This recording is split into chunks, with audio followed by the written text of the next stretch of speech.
Stock market లో invest చేసి మీ డబ్బులు డబుల్ చేసుకోవాలనుకుంటున్నారా? విజయవాడలో జరిగే సుందరరామిరెడ్డి గారి లైవ్ సెమినార్ కి అటెండ్ అవ్వండి. Welcome to Suman TV. నేను మీ సుమన్ టీవీ నాగ్. కోల్కతా ఇన్సిడెంట్కి సంబంధించినటువంటి వాటిలో కనుక మనం చూస్తే తీర్పు ఎప్పుడెప్పుడు వస్తుందా అని ఎదురు చూసేటువంటి వాళ్ళకి మాత్రం, అంటే మనతో సహా ఎవరైతే ఈ సిరీస్ ఫాలో అయినటువంటి వాళ్ళు ఉన్నారో కోల్కతా ఇన్సిడెంట్కి సంబంధించి మన తెలుగు రాష్ట్రాల్లో అండ్ సుమన్ టీవీ వ్యూవర్స్ ఎవరైతే ఉన్నారో వాళ్ళందరికీ కూడా రేపే దీనిపై ఒక్కొక్క సానుకూలమైనటువంటి తీర్పు రాబోతుంది అనేటువంటి విషయం తెలుస్తుంది. అయితే ఇప్పటి వరకు జరిగినటువంటి అప్డేట్స్ ఏంటి అనేది ఈరోజు మనతో పాటు హైకోర్టు అడ్వకేట్ అలగరి రవీంద్రనాథ్ గారు ఉన్నారు. అది వారి మాటలో నేను తెలుసుకుందాం. Hello sir. హాయ్ అండి నాగరాజ్ గారు. ఈగర్గా వెయిట్ చేస్తున్నారు సార్. అంటే మీరు నేను చేసేటువంటి ఏ వీడియోకైనా సరే కింద కామెంట్ బాక్స్లో మన వాళ్ళు చాలామంది కూడా పోస్ట్ చేయడం జరుగుతుంది. కోల్కతాకు సంబంధించినటువంటి కేసు ఏమైంది, దాని అప్డేట్స్ ఇవ్వండి అని చెప్పి బట్ రేపే దానికి సానుకూలమైనటువంటి తీర్పు రాబోతుంది అనేటువంటి విషయం అయితే తెలుస్తుంది. ఈ గ్యాప్లో జరిగినటువంటి అప్డేట్స్ ఏంటి సార్ అసలు దానికి సంబంధించి?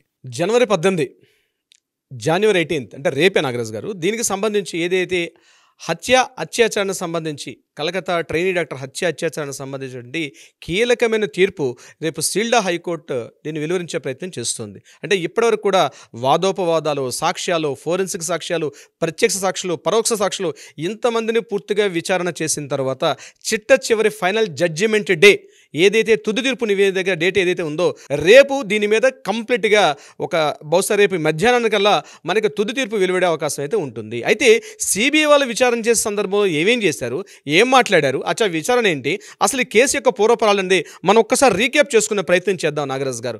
ఎందుకంటే జడ్జిమెంట్ డే రేపే.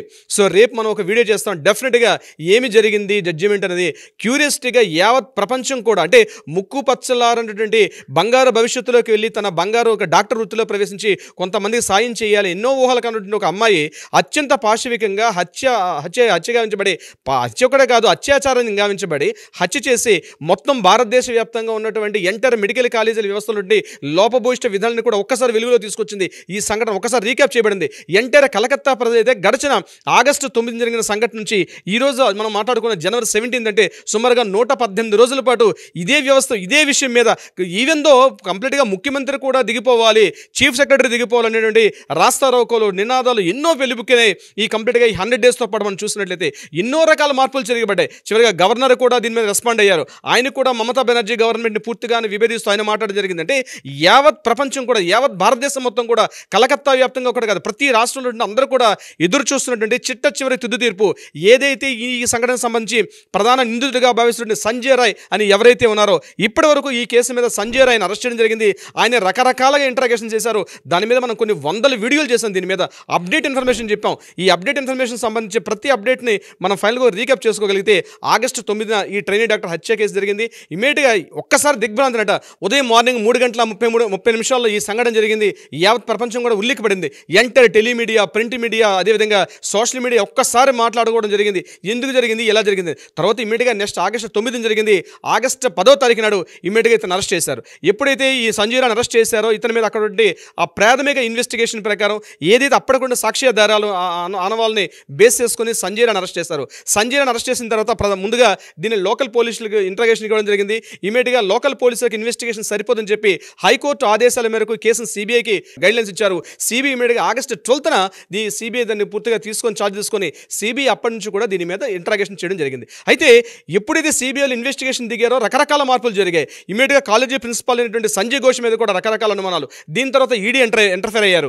ఈయన అక్రమార్జన కేసులకు సంబంధించి ఇప్పటికి కూడా సుప్రీంకోర్టులో కొన్ని కేసులు కూడా ఫైల్ చేయడం జరిగింది. అంటే సందీప్ ఘోష్ విషయంలో కంప్లీట్గా సుప్రీంకోర్టు ఈయన ఎన్ఫోర్స్మెంట్ డైరెక్టర్ సంబంధించి కొన్ని కేసులు నమోదవుతుంటే సీల్డా కోర్టు ప్రత్యేకంగా ఈ కేసుకు సంబంధించి అంటే ఆగస్టు 9న జరిగినటువంటి అత్యాచారానికి సంబంధించి ఎందుకు హత్య చేశారు, ఎవరు చేశారు, ఈ కేసు యొక్క పూర్వపరాలు, అంటే సంఘటన జరిగిన తర్వాత సుమారుగా 10 గంటల తర్వాత ఎఫ్ఐఆర్ నమోదు అవడం అనేక డౌట్స్కి దారితీసింది. అయినప్పటికీ కూడా అక్కడ ఉన్న అభిజిత్ మండల్ ఎవరైతే లోకల్ అక్కడ దగ్గర ఉన్న లోకల్ పిఎస్ ఏదైతే తల పోలీస్ స్టేషన్ ఉన్నటువంటి అతన్ని ఇంట్రాగేషన్ చేసిన మొదలైనప్పటి నుంచి కూడా ప్రతి ఒక్క సాక్షులను కూడా each and every pin point కూడా సిబిఐ ఇన్వెస్టిగేషన్ చేశారు. దీని మీద నవంబర్ 12 అంటే ఆగస్టు 9 జరిగిన తర్వాత నవంబర్ 12 సంజయ్ రాయ్ పూర్తిగా దీన్ని చేశాడని చెప్తూ రకరకాల ఊహాగానాలతో పాటు సిబిఐ అన్ని రకాల సాక్షులను విచారించిన తర్వాత నవంబర్ 12 నుంచి ఇన్ హౌస్ కెమెరాలో దీని మీద క్రాస్ ఎగ్జామినేషన్ జరిగినాయి. అంటే సిబిఐ వాళ్ళు ఒకవైపు మాట్లాడడం జరిగింది. ఈ కేసుని చాలా ప్రెషర్స్ తీసుకున్నటువంటి కవితా సర్కార్ గారు కూడా ఒకవైపు అంటే నిందితుడి తరపు నుంచి కవితా సర్కార్ కూడా మాట్లాడడం జరిగింది. కంప్లీట్గా నవంబర్ 12 నుంచి ఈ రోజు అంటే జనవరి 15 వరకు ఉన్నటువంటి ఏదైతే కోర్టు యొక్క ట్రయల్స్ అవుతున్నాయో ఇదంతా కూడా ఇన్ హౌస్ కెమెరాలు ఉండిపోయింది కాబట్టి మనకి బయటకు ఇన్ఫర్మేషన్ రాలేదు. సో ఒక దశలో ఫస్ట్ ఇన్ హౌస్ కెమెరాలు చేసిన తర్వాత నిందితుడు బయటకు వచ్చిన తర్వాత ఆయన ఒక విషయం చెప్పడం జరిగింది. ఈ కేసులో నేను ప్రధాన దోషిని కాదు, చాలా మంది ఉన్నారు, నన్ను కేవలం ఈ కేసులో ఇరికించారు తప్ప నేను ప్రధాన దోషిని కాదని చెప్పి సంజయ్ రాయ్ వెలుపలకు వచ్చిన తర్వాత పోలీసు వాళ్ళలో కూర్చుని కొన్ని మాటలు మాట్లాడడం కూడా జరిగింది. అయినప్పటికీ కూడా పోలీస్ సిబిఐ వాళ్ళు మాత్రం ఇతనే ప్రధాన దోషి అని చెప్తూ నిందితుడి మీద చిట్ట చివరిగా చేయడం జరిగింది. అయితే చిట్ట చివరి రోజు జరిగినటువంటి ఏదైతే జనవరి 9th జరిగినటువంటి చివరి రోజు జరిగినటువంటి వాదోపవాదాల్లో ప్రధానంగా సిబిఐ వాళ్ళు కంప్లీట్గా కేసును ఫైల్ క్లోజ్ చేశారు. చిట్ట చివరి రోజున జరిగినటువంటి ఆర్గ్యుమెంట్స్, ప్రొసీడింగ్స్, ఏదైతే క్రాస్ ఎగ్జామినేషన్స్ ఉన్నాయో దాంట్లో ప్రధానంగా సిబిఐ వాళ్ళు ఒక విషయం లేవనెత్తారు. చిట్ట చివరిగా ఈ కేసులో సంజయ్ రాయే ప్రధాన దోషి, ఇతడికి మరణశిక్ష ఒక్కటే గత్యంతరం. ఎందుకంటే ఇతను అక్కడ యాజ్ ఏ ఒక సివిక్ వాలంటీర్గా పనిచేస్తూ కూడా తన డ్యూటీని మర్చి పైన 3rd ఫ్లోర్లోకి వెళ్ళి అక్కడ ట్రైనింగ్ డాక్టర్తో హత్య చేయడమే కాకుండా ఆమెతో అత్యాచారం చేశాడనేటువంటి విషయం మీద ఇతను కేవలం మరణశిక్ష విధిస్తేనే కేవలం మరణశిక్షకు మాత్రమే ఇతను బాధ్యుడు, ఇతనికి మరణశిక్ష విధించమని చెప్పి ఎవరైతే సిబిఐ నుంచి ప్రాసిక్యూటర్స్ గట్టిగా మాట్లాడడం జరిగింది. బహుశా దీని మీద ఇమీడియట్గా కోర్టు ఏం చేశారంటే అడ్జర్న్ మోషన్ చెప్పి ఇమీడియట్గా కమింగ్ జనవరి 18th నాడు ఈ కేసుకు సంబంధించి తుది నివేదిక ఇస్తాం, తుది తీర్పు ఇస్తాం అని చెప్పి అక్కడ సెల్డా కోర్టు జడ్జి గారు అండి అనిర్బన్ దాస్ గారు మాట్లాడడం జరిగింది. జడ్జి గారు ఇప్పుడు అనిర్బన్ దాస్ గారి చేతిలో కంప్లీట్గా ఈ కేసుకు సంబంధించిన ఆయన ఫైల్ ఆయన చేతిలో ఉంది. ఏం జరగబోతుంది రేపు అంటే సిబిఐ వాళ్ళు డిమాండ్ చేసినట్టుగా మరణశిక్ష విధిస్తారా, యావజ్జీవ కారాగార శిక్ష విధిస్తారా, ఏం చేయబోతున్నారు? నిజంగా సంజయ్ రాయ్ ఒక్కడే దోష, ఇతనితో పాటు ఇంకెవరైనా పార్టిసిపేట్ చేసి ఉన్నారనే విషయం మీద అనేక రకాల కోణాలు అయితే అనేక రకాల ప్రశ్నలు యావత్ మీడియా మొత్తం చూస్తున్నారు. ప్రజలు ప్రతి ఒక్కరు కూడా ముఖ్యంగా మెడికల్ స్టూడెంట్స్ అందరూ కూడా చూస్తున్నారు. ఎందుకంటే లక్షలాదిగా పార్టిసిపేట్ చేశారు. బెంగాల్ వ్యాప్తంగా ఉన్నటువంటి వైద్యులతో టెక్నికల్గా ఉన్నటువంటి వైద్యులు కావచ్చు, నాన్ టెక్నికల్ స్టాఫ్ మొత్తం కూడా ఎంటైర్ బెంగాల్ వ్యాప్తంగా రోడ్ల మీదకి వచ్చి రకరకాల నిరసనలు వాళ్ళు పిలుపుకే. ఇప్పుడు ఆ సందర్భం సంబంధించి ఈరోజు రేపు జనవరి 18 రేపు విడుదల చేసే తీర్పు మీద యావత్ ప్రపంచం, యావత్ ప్రజానీకం, రాష్ట్ర వ్యాప్తంగా ప్రతి ఒక్కరు కూడా ఎంతో ఉత్సాహంతో చూస్తున్నారు. అంటే చిట్ట చివరిగా సంజయ్ రాయ్ అయితే ప్రధానంగా దోషిని చెప్పడం జరిగింది, అది కన్ఫర్మ్ చేశారు. అయితే రేపు ఆయనకు మరణశిక్ష విధిస్తారా, యావజ్జీవ కారాగార శిక్షిస్తారా, ఏం చేస్తారు, రేపు వచ్చే తుది తీర్పు ఎలా ఉండబోతుంది? సో ఈ కేసుకు సంబంధించి చిట్ట చివరిగా మరణశిక్ష విధిస్తారా, విధించరా? ఎందుకంటే సిబిఐ వాళ్ళు చేసిన ఇంటరాగేషన్లో, సిబిఐ వాళ్ళు చేసిన క్రాస్ ఎగ్జామినేషన్స్ ఇచ్చినటువంటి రిపోర్ట్లు అయితే మరణశిక్ష ఒక్కటే ఇతనికి గత్యంతరం, ఇతనికి జీవించే హక్కు లేదు, ఇతను ఇమీడియట్గా మరణశిక్ష విధించమని చెప్పి అక్కడ సిబిఐ వాళ్ళు డైరెక్ట్గా చెప్పడం జరిగింది ఆ కేసులో. అంటే చిట్ట చివరి ఫైనల్ జడ్జిమెంట్ అంటే ఫైనల్ క్రాస్ ఎగ్జామినేషన్ డేనాడు. సో అనిర్బన్ దాస్ గారు ఎవరైతే జడ్జి గారు ఉన్నారో, ఈ సెల్డా కోర్ట్ జడ్జి గారు ఉన్నారు, ఇప్పుడు ఆయన చేతిలో ఫైల్ ఉంది, ఆయన చేతిలో అక్కడ ఆయన తీర్పు ఇస్తారు రేపు పొద్దున. అంటే రేపు మరణశిక్ష విధించేటప్పుడే డిక్లేర్ చేస్తారా అన్నది సర్వత్రా ఉత్కంఠ ఎదుర్కొనే పరిస్థితి ఉంది. ఏదేమైనప్పుడు కూడా 119 రోజుల్లోనే ఆగస్టు 9 జరిగింది, ఈరోజు జనవరి 17 మనం వీడియో చేస్తున్నాం నాగరాజు గారు. సో రేపు జనవరి 18 అంటే 119 రోజులు అవుతుంది. ఈ కేసుకు సంబంధించి ఇంత తొందరగా అంటే సిబిఐ వాళ్ళ చరిత్రలో 119 రోజుల్లో కేసు ముగించడం అనేది ఒక విధంగా అందరికి కూడా సంజయ్ రాయ్ ఎవరు డైజెస్ట్ చేసుకోలేకపోతున్నాం.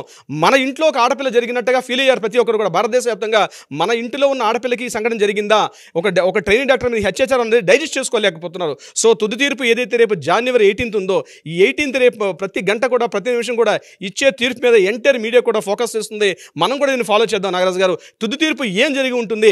మరణశిక్ష విధిస్తున్నారా, యావజ్జీవ కారాగార శిక్షిస్తారా, కేవలం ఇక్కడ సంజయ్ రాయ్ ఒకడైనా, లేకపోతే ఇంతో పాటు ఇంకెవరు ఉన్నారా, వాళ్ళ పేర్లు కూడా రేపు బయటకు రివీల్ చేస్తారా అన్న విషయం అనేది రేపు రివీల్ అవుతుంది. సో మనకైతే ముఖ్యంగా ఆడియన్స్కి మనం చెప్పుకోవాలి నాగరాజు గారు, మన ఏ వీడియో చేసినా కింద ఆడియన్స్ అడుగుతున్నారు, సార్ ఏం జరిగింది కోల్కతా కేసు అప్డేట్ చేయమని చెప్పి. ప్రతి ఒక్కరికి నేను ధన్యవాదాలు తెలుపుతున్న విషయంలో. సో దీనికి సంబంధించి మనతో ఫాలో అవుతున్నటువంటి ప్రతి ఒక్క ఆడియన్స్కి, ప్రతి ఒక్క ఫాలోవర్కి, మనం ఏ వీడియో చేసినా ఈ కేసు గురించి ప్రతి మాట్లాడడం అంటే ముఖ్యంగా మనం స్టార్ట్ చేసినప్పటి నుంచి ఆడియన్స్ యొక్క అంటే ఎవరైతే వ్యూవర్స్ ఉన్నారో వ్యూవర్స్ యొక్క ప్రాబ్లం తోటి మనం ఇన్ని వీడియోలు చేస్తున్నాం సార్. ప్రధానంగా ఈ విషయం నేను ప్రత్యేకంగా మీకు కృతజ్ఞతలు చెప్పాలి, థ్యాంక్స్ చెప్పాలి. ఎందుకంటే ఇన్ని రోజుల పాటు సుమారుగా 4 నెలల పాటు ఈ వీడియో ప్రతిరోజు మీరు ఎంత టైం స్పెండ్ చేశారో మాకు తెలుసు. ముఖ్యంగా సుమన్ టీవీకి యాజమాన్యానికి, అదేవిధంగా ప్రత్యేకంగా యాజ్ ఎ సీఈఓగా మీకు కంప్లీట్గా ప్రత్యేక అభినందనలు తెలపాలి. ఎందుకంటే ఇంత ఫాలోయింగ్ మనకు వచ్చింది, ఇంత ఆడియన్స్ మనకి ఇంత ఈ విషయం మీద మాకు కావాలి అని చెప్పి అడగడం అంది ఇట్స్ చాలా రేర్. ఒక పబ్లిక్ ఇష్యూ మీద, ఒక సామాజిక న్యాయం మీద ఇంతమంది వెయిట్ చేస్తున్న విషయం మీద మీరు చేసిన వీడియోస్కి రియల్లీ ప్రత్యేకంగా నేను మీకు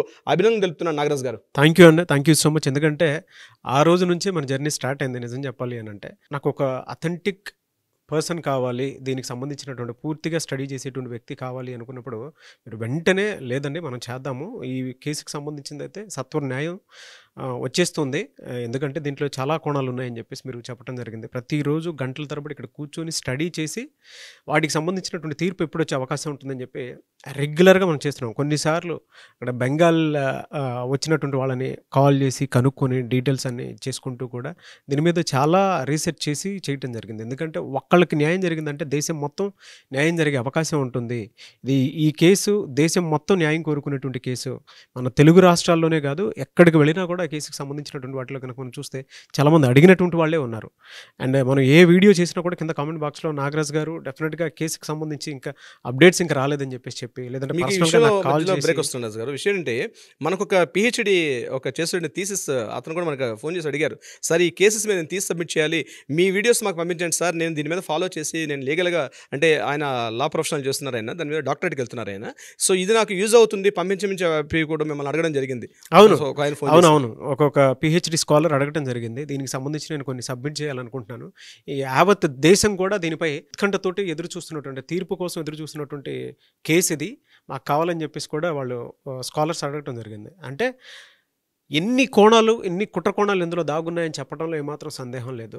మన ఇంట్లో ఆడపిల్లకి జరిగినట్లు అందరూ ఫీల్ అయ్యారు. సో సుమన్ టీవీ తరపున ఉండేటువంటి ప్రతి ఆడియన్కి కూడా చూసి ఎప్పుడెప్పుడు జడ్జ్మెంట్ వస్తుంది అనుకునేటువంటి వాళ్ళకి ప్రతి ఒక్కరికి కూడా స్పెషల్ థ్యాంక్స్. సో రేపే దీనికి సంబంధించినటువంటి అప్డేట్స్ రాబోయే అవకాశం ఉంది. ఏదేమైనా సరే we want justice, we demand justice, and special thanks to you Ravindranath గారు. Thank you so much for the updates. Thank you so much మీకు కూడా నాగరాజ్ గారు.